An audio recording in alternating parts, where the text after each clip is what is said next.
Hi everyone, I'm Dan from JazzComposersPresent.com, an online space where composers, musicians, and listeners come together to celebrate the music we love. I'm joined today by Rufus Reid, legendary bass player, bandleader, Grammy-nominated composer, and co-founder of the Jazz Studies and Performance program at William Patterson University.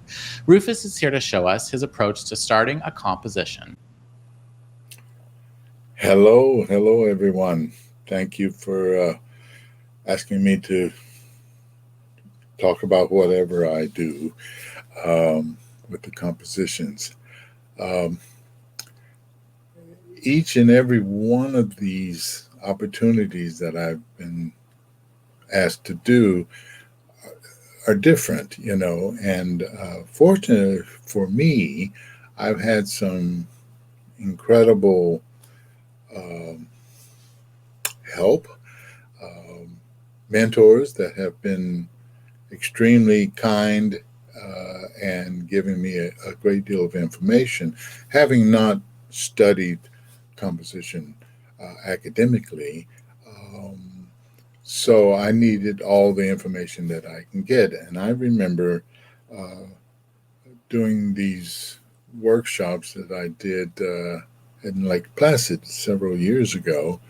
And Bob Brookmeyer was there, and Jim McNeely was there, and they had different composers come in over the summer, and I was the bassist, and Billy Hart was the drummer that was there, and the musicians who were participating would talk about writing music that day, and then we would render it that evening. And I thought that was an incredible opportunity. I almost wish I could have been one of the participants, but it was still very much enlightening. And so I would go to Bob Brookmeyer's lectures during the day and Jim's, McNeely's, and I would just take notes about how they did things. And I have had a very, very close friend. His name was Dr. David Baker. Some of you should know his name. He was a professor for many, many years at Indiana University. And we taught every summer with the Jamie Ebersold summer camps, and we were very close. I've known him, many, many years. And he would look over some of my things and really be quite candid. And then he would give me a list of things to help me get started, because that was my issue. I didn't know how to get started. Let's see that first slide, please. There was a checklist. And what I did, I combined all the things that Jim and Bob and David Baker gave me. Now, when you see these lists, I don't really know who told me what, except all of it was very, very valid to this day, and I think it will be for you too. So it was something that I think really did help me, and I thought I'd talk about it today. So here, these. I think Jim McNeely would talk about high-level decisions. Is it how long is it going to be? And that still is a problem. But for me, and what kind of feeling do you want? The characters of the piece. What's the harmonic shape of it, etc. Go to the next slide, please. So being able to kind of think about, well, how are we going to get this section? And toward the end, you see there it says solo should only occur when nothing else can happen. That was, I remember very vividly, that came from Bob Brookmeyer, because he says, don't let a soloist destroy your music, man. Give them something to do. and only let them play when it's time. And of course, when is it time? I don't know. Next slide, please. Um, so being able to have fragments of notes, thinking about what instrument do you actually, uh, when you hear a line or you write down a line, um, sometimes it would be quite helpful if you thought and put it in a category. Would it be a vocal, or trumpet, or saxophone, whatever comes to your mind? Um, uh, Avoiding exact repetition, and that is difficult also to not get caught up into writing graphs and all these kinds of things. I have found myself writing a lot of tone rows. It has gotten me out of using my ear too soon, um, and I think it's worked very well for me, primarily because we all wanted to sound great. And I remember one thing that Dr. David Baker told me. He says, don't worry about writing a great piece of music. Write a solid piece of music and let someone else think it might be great. So I began to write and discover the tone rows that would help me uh, initially get involved, because you can do that without the ear getting into place right away. And so this next piece that we're going to listen to, um, I actually did start it.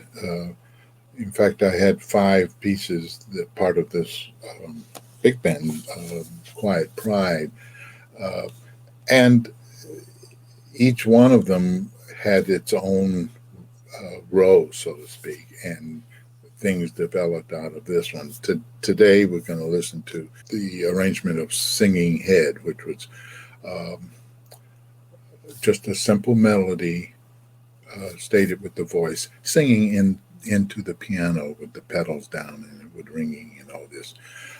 So, and I remember the tone row was in one key, and yet you could. Then no one said you couldn't put it in another key. So uh, this this is a derivative of that tone row. So let's listen to this one. It's called Singing Head.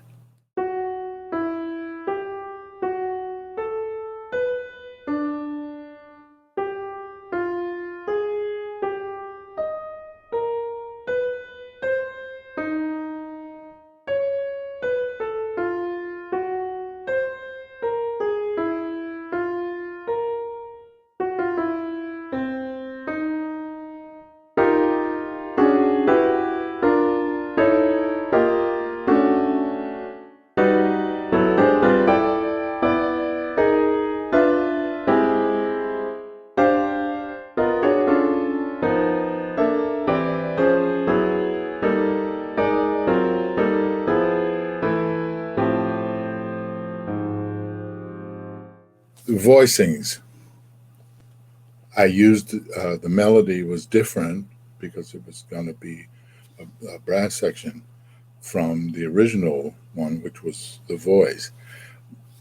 But you saw the 4 voices. So all this is really the top voice and the bass voice were from the row.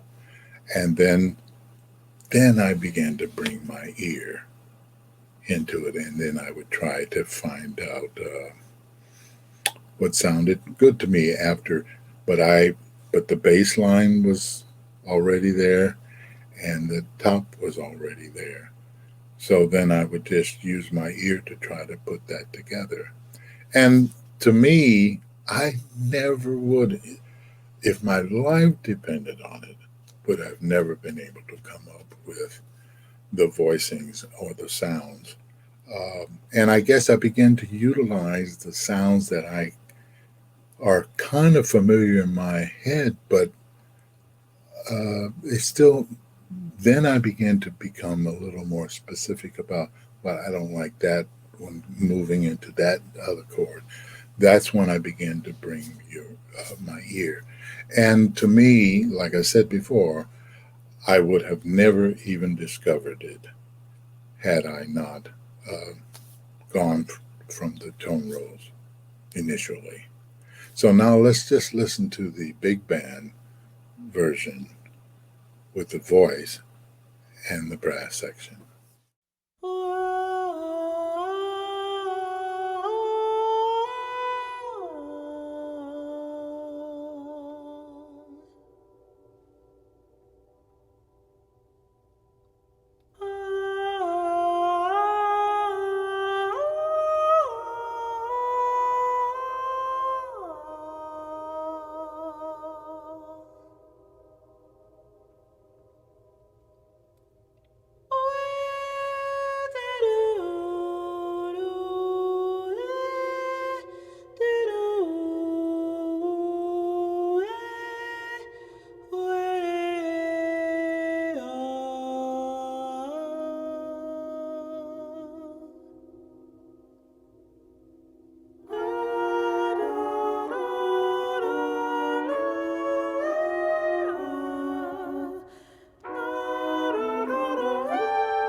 Then we were off and running at the statement, and I utilized it through the entire arrangement.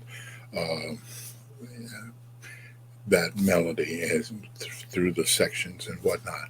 To me, if like I said before, I would have never done anything quite like that at all had I not come from the Rose, and it has really been extremely helpful to me.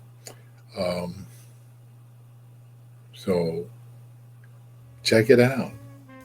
Thanks for watching today's mini lesson. Be sure to like, share, and subscribe. Drop any questions, comments, or suggestions for future videos in the comment section down below.